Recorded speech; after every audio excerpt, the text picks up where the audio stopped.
Hello दोस्तों, नमस्कार। स्वागत है आप सभी लोगों का स्टडी आईक्यू पर। स्टडी आईक्यू के साथ आप लोग जुड़ चुके हैं। मैं शुभम सरधालिया एक और विषय पे को टॉपिक पे बात करने के लिए। दोस्तों, आप चाहें तो इंस्टाग्राम, फेसबुक या टेलीग्राम के माध्यम से मेरे साथ कनेक्ट कर सकते हैं। कोई भी आपका डाउट है, कोई आपकी क्वेरी है, आप मुझसे पूछ सकते हैं। जिस विषय पे हम बात करने वाले हैं उसका संबंध बिहार राज्य से है। तो बिहार में संथाल आदिवासी महिलाएं जो हैं वो मधुमक्खी पालन के काम में लगी हैं, जिससे काफी अच्छा प्रॉफिट वो अपने लिए बना रही हैं और अपने लिए और अपने परिवार के बेहतर जीवन के लिए एक लाइवलीहुड का, आजीविका का नया स्रोत जो है वो मधुमक्खी पालन इन आदिवासी महिलाओं के लिए बना है। विस्तार से इस पूरे के पूरे आर्टिकल पे चर्चा करेंगे। बिहार स्टेट एग्जाम्स के लिए अगर आप प्रिपेयर कर रहे हैं, चाहे बिहार पब्लिक सर्विस कमीशन है, जुडिशरी है, किसी भी एग्जाम के लिए आप बिहार के अंदर प्रिपरेशन अगर कर रहे हैं, तो studyIQ.com या studyIQ के हमारे ऐप पर जाकर के बेहतरीन स्मार्ट कोर्सेज आप प्राप्त कर सकते हैं। इन कोर्सेज की मदद से आप बहुत जल्द अपने रिस्पेक्टिव एग्जाम को क्वालिफाई कर पाएंगे। तो डेफिनेटली इन कोर्सेज में एनरोल करें। आर्टिकल कहता है tribal women in south Bihar are transforming their own lives along with their families by efficiently running honey business.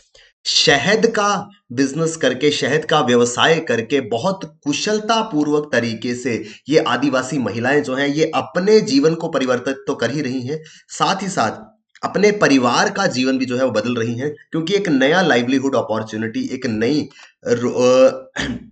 व्यवसायिक व्यवस्था के साथ ये जुड़ी हैं, जहां पर ये अपने लिए एक आत्मनिर्भरता की ओर, अपने लिए एक आजीविका का नए स्रोत की ओर जो है वो बढ़ रही हैं।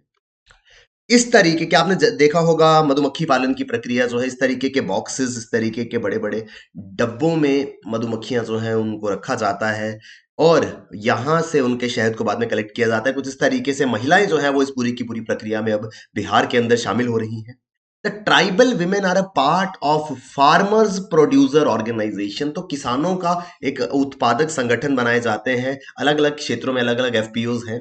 यहाँ पर जिस particular FPO, farmers producer organisation के साथ में ये महिलाएं जुड़ी हैं, उसका नाम है बांका मधु फार्मर प्रोड्यूसर्स ऑर्गेनाइजेशन। तो एफपीओ कौन सा है? बांका का मधु यानी हनी। तो बांका का हनी को प्रोड्यूस करने वाले फार्मर प्रोड्यूसर ऑर्गेनाइजेशन बांका मधु एफपीओ के साथ ये महिलाएं जुड़ी हैं और ये शहद का उत्पादन भी कर रही हैं और उसकी बिक्री भी कर रही हैं। They are producing and selling honey. The FPO was registered last year in 2020। ये फार्मर्स प्रोड्यूसर ऑर्गेनाइजेशन जो है इसको 2020 में पंजीकृत किया गया था। टोटल इसमें 350 सदस्य शामिल हैं। Out of total 350 members, 200 are rural women. तो 350 सदस्यों में से 200 जो है वो ग्रामीण महिलाएं हैं, यानी कि महिलाओं को काफी ज्यादा हेल्प जो है वो इस तरीके के कार्य से मिल रही है। More than 60% members of this FPO are tribal. महिलाएं 350 में से 200 महिलाएं हैं और टोटल 350 में से 60% सदस्य जो हैं वो आदिवासी समुदायों से संबंध रखते हैं। यानी कि विमेन और ट्राइबल वेलफेयर में उनको आजीविका के नए स्रोत देने में, एक बेहतर जीवन के प्रयास में बहुत बड़ा कदम जो है इसको माना जा रहा है। Out of the total annual production of 50 tons of honey in Banka district, 40 tons is produced by FPO alone। तो अगर साल भर में 50 टन यानी कि 50,000 किलो उत्पादन शहद का हो रहा है बांका जिले में, तो उसमें से 40 टन जो है, 40,000 किलो जो है वो सिर्फ और सिर्फ ये फार्मर्स प्रोड्यूसर ऑर्गेनाइजेशन बांका मधु एफपीओ जो है वो बना रहे हैं।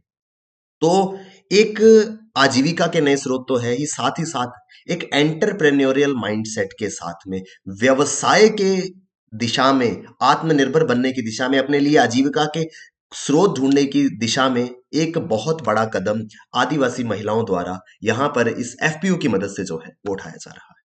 From January to March is the best time for honey, as during the spring season there are multiple flowers and honey production gets boost। अगर हम मधुमक्खी पालन की प्रक्रिया को समझें तो क्या रहता है?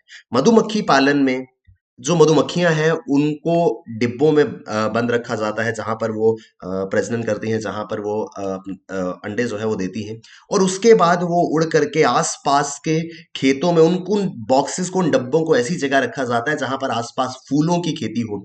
जिस तरीके से यहाँ मैंने आपको बताया कि जनवरी से मार्च के बीच में सबसे बेहतरीन प्रोड्यूस आता है। क्यों? ये स्प्रिंग सीजन है, वसंत का मौसम है, चारों ओर फूल जो है वो खिले होते हैं। उन फूलों से नेक्टर लेकर के, उन फूलों से शहद बनाने की प्रक्रिया में बहुत आसानी मिलती है। ये मक्खियाँ जो हैं, ये आस-पास के फूलों पर जाकर के वहाँ से शहद जो है वो कलेक्ट करके आती हैं। On an average 1 honey box helps earn 2000 to 2500 rupees per year. तो महिलाओं ने आदिवासी महिलाओं ने अपने लिए इस तरीके के शहद के डिब्बे या मधुमक्खियों को पालने वाले डिब्बे जो हैं, वो ले रखे हैं। प्रत्येक डिब्बा जो है वो उनको 2000 से 2500 रुपए on an average yearly basis पे दे जाता है। और महिलाओं के पास इन डिब्बों की गिनती जो है वो काफी बड़े नंबर पे है। ऑन एन एवरेज 100 से 150 बॉक्सेस जो हैं वो एक महिला ने अपने पास में रखे हैं, जिससे काफी अच्छा सोर्स ऑफ इनकम उनके लिए बन जाता है। अगर हम बात करें बांका जिले की, तो बांका जिला जो है वो बिहार का एकदम एक्सट्रीम कॉर्नर पे मौजूद है। झारखंड और वेस्ट बंगाल इसके करीब मौजूद है। झारखंड के साथ में इसकी सीमा जो है वो सटी हुई है। तो बांका जिला, यहाँ पर इस तरीके की एक प्रोसेस जो है वो शुरू हुई है। महिलाएं अपने लिए इस व्यवसाय में जुड़ रही हैं, और ये ऐसा व्यवसाय है जो काफी ज्यादा प्रॉफिटेबल उनके लिए साबित हो रहा है। अब इसका कितना ज्यादा प्रॉफिटेबल है, क्या इसका स्कोप है, वो इस बात से समझा जा सकता है कि last year despite the pandemic and lockdown, Banka district produced 50 tons of honey. पिछले साल महामारी थी, लॉकडाउन था, आप जानते हैं। उसके बावजूद भी बांका जिले में 50,000 किलोग्राम शहद का उत्पादन हुआ था।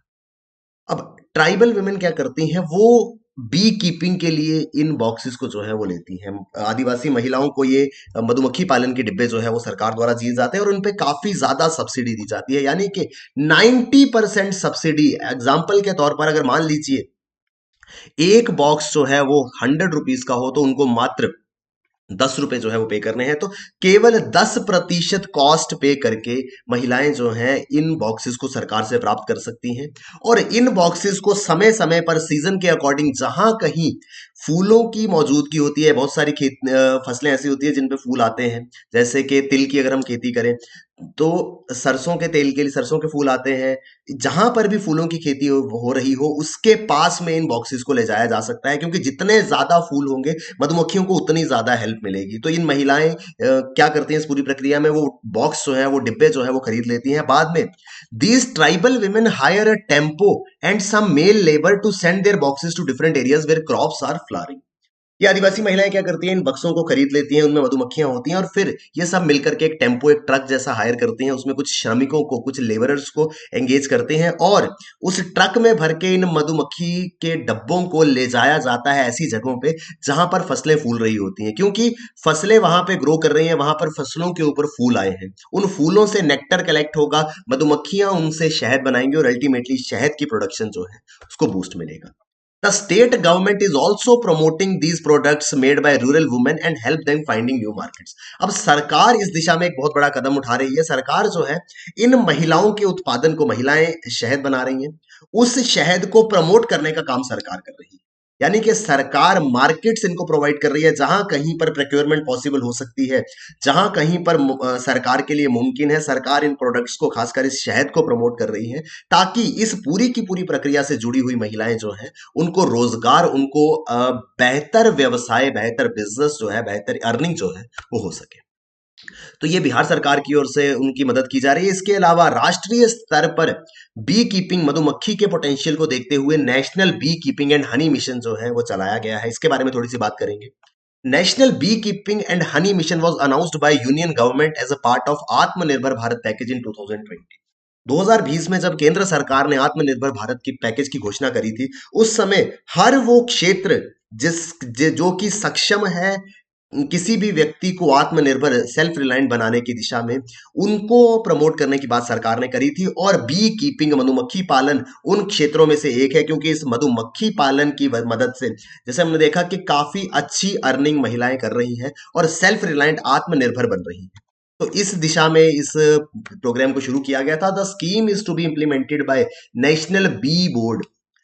राष्ट्रीय मधुमक्खी पालन बोर्ड द्वारा इसको जो है वो संचालित किया जाएगा and is approved for 3 years from 2020 to 2023। 2020 से 2023 तक ये मिशन जो है वो काम करेगा। The scheme is under ministry of agriculture and farmers welfare. किसान कल्याण मंत्रालय, कृषि एवं किसान कल्याण मंत्रालय, भारत सरकार के अधीन ये योजना शुरू की गई है। पूर्ण रूप से केंद्र सरकार द्वारा वित्त पोषित है, सेंट्रल सेक्टर स्कीम है। 100% फंडिंग जो है वो केंद्र सरकार इस मिशन के लिए जो देने वाली है। उद्देश्य क्या है? The scheme is aimed at overall development and promotion of scientific bee keeping in India to achieve the objective of sweet revolution. इस योजना को, कौन सी योजना?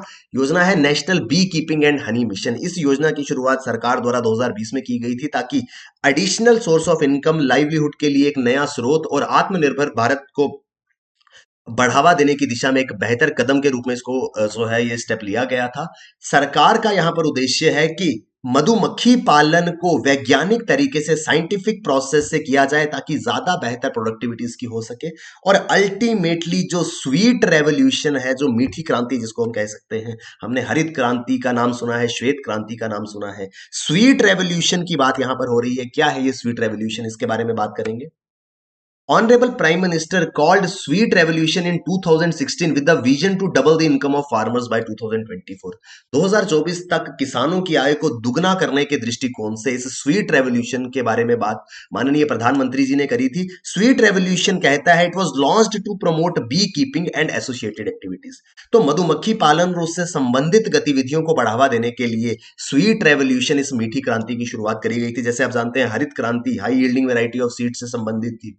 व्हाइट रेवोल्यूशन, श्वेत क्रांति, मिल्क प्रोडक्शन से संबंधित थी। स्वीट रेवोल्यूशन जो है वो शहद की खेती, शहद के उत्पादन से संबंध रखती है। इसके बारे में बात जो है वो प्रधानमंत्री जी द्वारा की गई थी। Sweet revolution is a strategic step to emphasize the increase in honey production, which can be a major contributor to doubling the income of farmers। किसानों की आय को दुगना करना, doubling the income of farmers, हमने इस बारे में बात काफी ज्यादा बार सुनी होगी।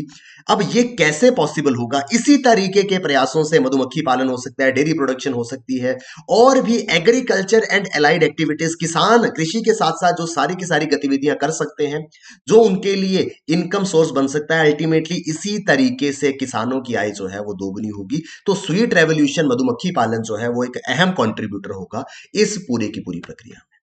तो बिहार का बांका जिला, जहां पे आदिवासी महिलाएं मधुमक्खी पालन का कार्य जो है कर रही हैं, उनके विषय में हम लोग चर्चा कर रहे थे। आई होप हमको ये आर्टिकल जो है समझ में आया होगा। बिहार स्टेट एग्जाम्स के लिए अगर आप प्रिपेयर कर रहे हैं, बेहतरीन स्मार्ट कोर्सेज आपके लिए स्टडी IQ पे अवेलेबल है।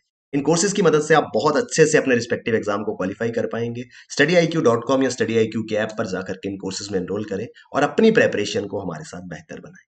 Thank you very much, all the best, keep working hard, bye bye, take care, जय हिंद।